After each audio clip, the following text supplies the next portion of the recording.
Assalamualaikum warahmatullahi wabarakatuh. Perkenalkan, nama saya Tria Anita Lestari dari Fakultas Ekonomi Prodi Manajemen, ruang 511. Di sini saya ingin menyampaikan materi tentang operasi dan produktivitas. Yang pertama yaitu pengertian operasi. Operasi manajemen merupakan serangkaian proses dalam menciptakan barang, jasa, atau kegiatan yang mengubah bentuk dengan menciptakan atau menambah manfaat suatu barang, jasa yang akan digunakan untuk memenuhi kebutuhan manusia. Terdapat beberapa alasan mengapa mempelajari manajemen operasi itu penting. Yang pertama, manajemen operasi merupakan satu dari 3 fungsi utama dari setiap organisasi yang meliputi pemasaran produk atau jasa, proses pembiayaan atau pencatatan laba rugi, dan proses produksi. Yang kedua, dalam manajemen operasi, kita ingin mengetahui bagaimana barang dan jasa diproduksi.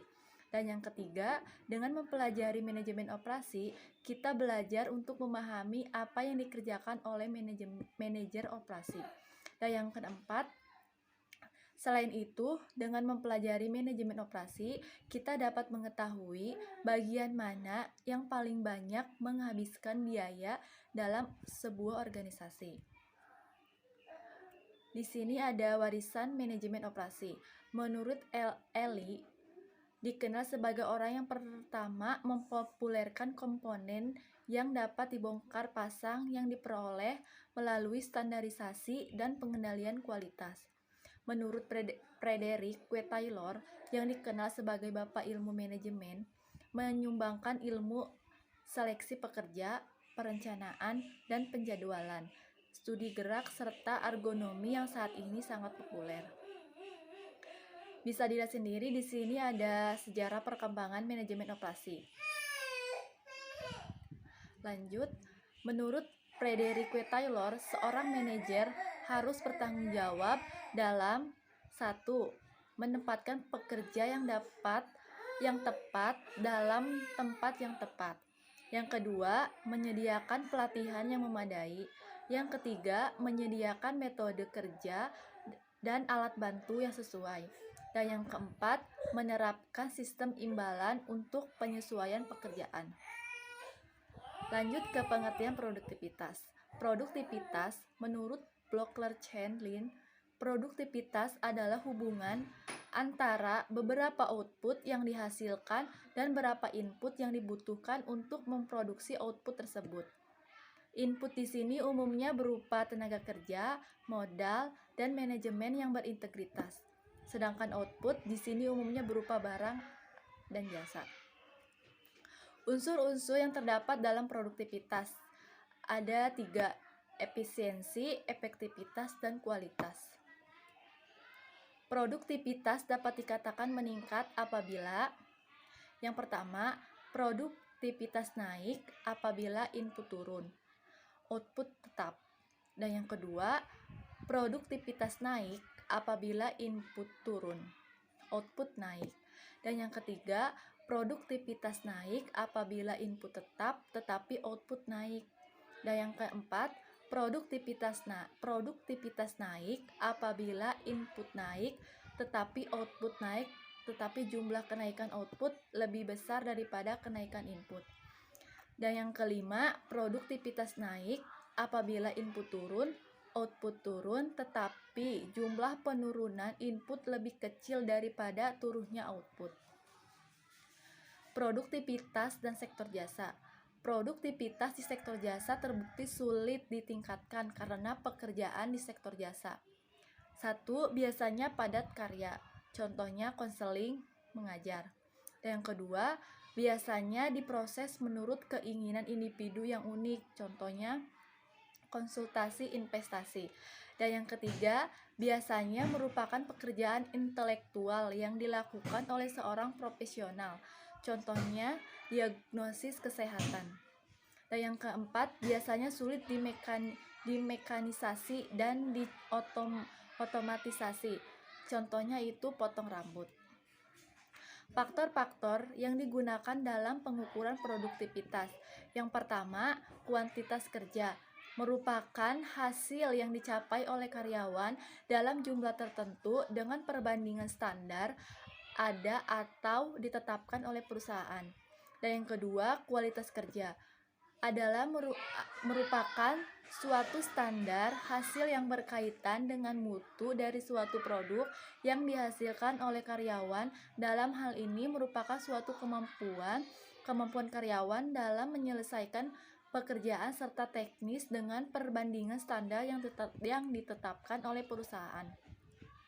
Dan yang ketiga yaitu ketetapan waktu, merupakan tingkat waktu aktivitas diselesaikan pada awal waktu yang ditentukan, dilihat dari sudut koordinasi dengan hasil output serta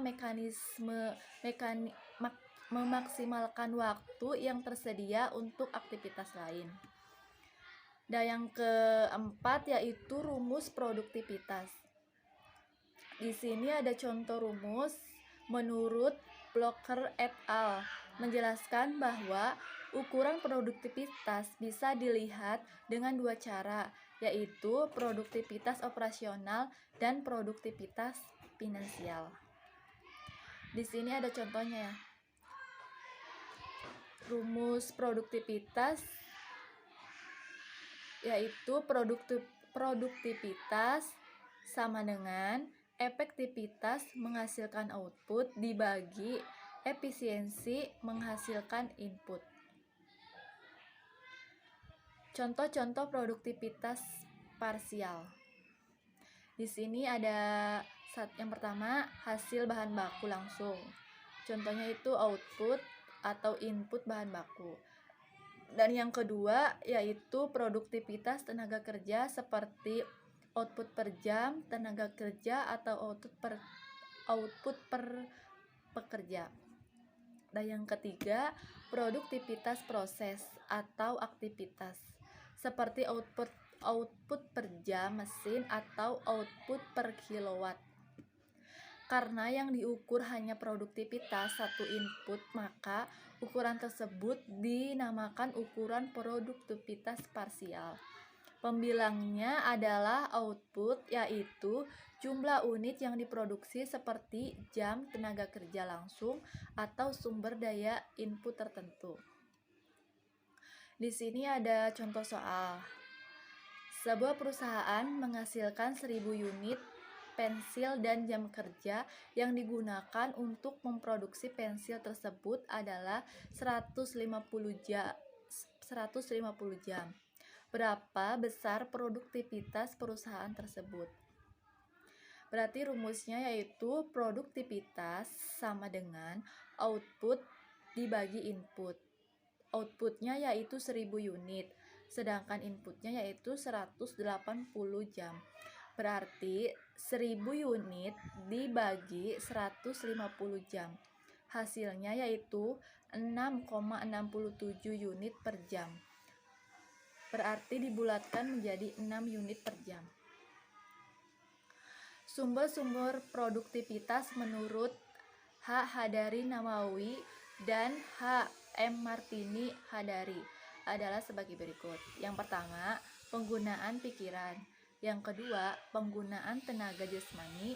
Yang ketiga, penggunaan waktu. Yang keempat, penggunaan ruangan.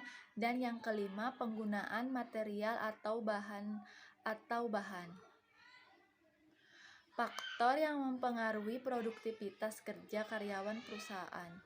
Yang pertama, yang menyangkut kualitas dan kemampuan fisik karyawan yang meliputi tingkat pendidikan latihan, motivasi kerja, etos kerja, mental dan kemampuan fisik karyawan.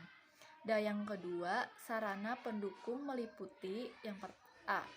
Lingkungan kerja meliputi produksi, sarana dan peralatan produksi, tingkat keselamatan dan kesejahteraan kerja. Yang kedua yaitu kesejahteraan karyawan meliputi manajemen dan hubungan industri. Sedangkan menurut Mujdarsyah dalam menyebutkan bahwa yang dapat mempengaruhi produktivitas kerja adalah sebagai berikut. Yang pertama, ada tenaga kerja, modal, dan seni serta ilmu manajemen. Faktor-faktor yang memberikan pengaruh pada produktivitas. Yang pertama yaitu faktor yang berpengaruh secara langsung pada produktivitas adalah pengembangan teknologi, bahan baku, dan prestasi kerja pada pekerja sendiri. Dan yang kedua yaitu sedangkan faktor yang berpengaruh tidak langsung meliputi faktor kemampuan kerja, faktor motivasi, kondisi sosial pekerja, organisasi formal yang mempengaruhi kondisi sosial pekerja. Yang kelima, organisasi informal.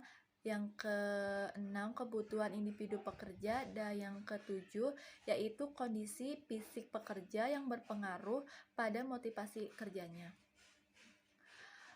Menurut Muhdarsyah Sinungan tahun 2015 halaman 126, manfaat dari pengukuran produktivitas kerja adalah sebagai berikut. Yang pertama, ada umpan balik pelaksanaan kerja untuk memperbaiki produktivitas kerja karyawan. Yang kedua, evaluasi produktivitas kerja digunakan untuk penyelesaian, misalnya pemberian bonus dan untuk kompensasi lainnya. Dan yang ketiga yaitu keputusan penetapan, misalnya promosi, transfer, dan demosi. Dan yang keempat, untuk kebutuhan latihan dan pengembangan. Dan yang kelima, perencanaan dan pengembangan karir. Dan yang keenam, untuk mengetahui penyimpangan proses staffing. Nah, yang ketujuh, untuk mengetahui ketidakakuratan informal. Dan yang kedelapan, untuk memberikan kesempatan kerja yang adil. Sekian penyampaian materi dari saya, kurang lebihnya mohon maaf. Ditutup, wabillahi taufiq wal hidayah. Wassalamualaikum warahmatullahi wabarakatuh.